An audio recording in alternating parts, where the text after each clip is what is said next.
Динко, казвай по някоя дума. Хем да се ограмотим малко.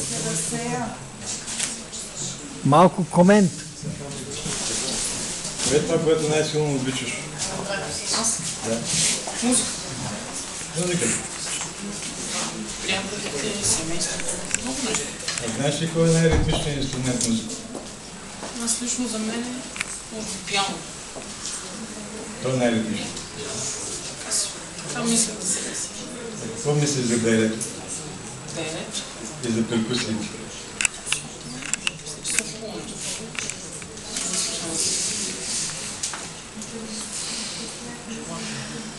И за изпълнение. Да, ритмичност. Оживявам. Кой ти е любимият пианист? Наскоро беше един приятел, Милчо Ливиев. Он прави нещо много интересно в Дала, България. Заедно с космичните гласове. Много са. Като пианисти, може би започне от Шуман. Робърт Шуман го харесва също. Рахманинов. Чайковски, Моцарт. И съвремени от Ричард Вагнер.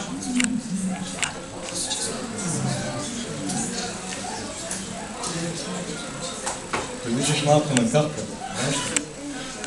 Не.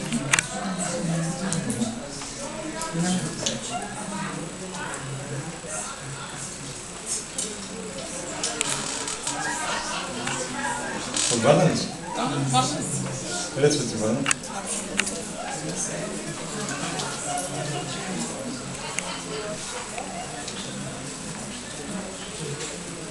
И морето.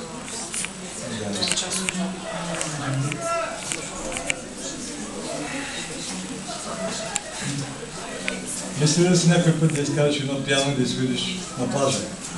Мисля съм. Би ли го направил? Би го направил.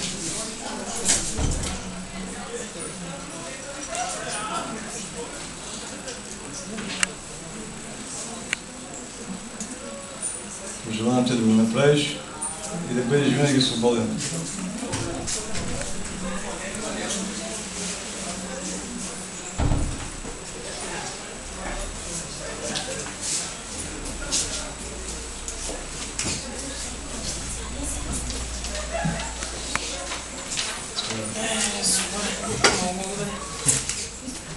И аз ти благодаря.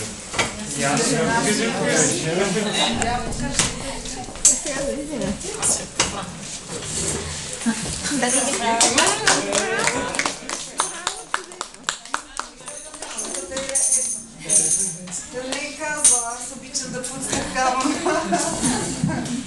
Ето го, това е един от ритмичните документи. Защо е ритмичен? Не само това. Дървето е кръгло. Кръга е Вселена. Това е нещо, което не случайно в тази Вселена имам едни механизми, които фактически могат да бъдат част от тази Вселена и да участват в кръга. И обикновено те слави без кръг. Освен това, винаги има и нещо, има и някакви отговори. Така че, ако примерно искаме да направим някакъв друг ритмичен инструмент, той трябва да бъде също объл и също да има отговор. Много интересно. Интересно е, че и пендраец всъщност тези малките ритмите са си. А мога да кажа нещо друго за нашата азбука. Нашата азбука всъщност тръгва от кръга. Значи това е един кръг с център и в този център фактически се разполагат вътре всички други останали букви. Може да направя някакво изпълнение с... Може да направим импровизация, разбира се, с гитара, нещо друго.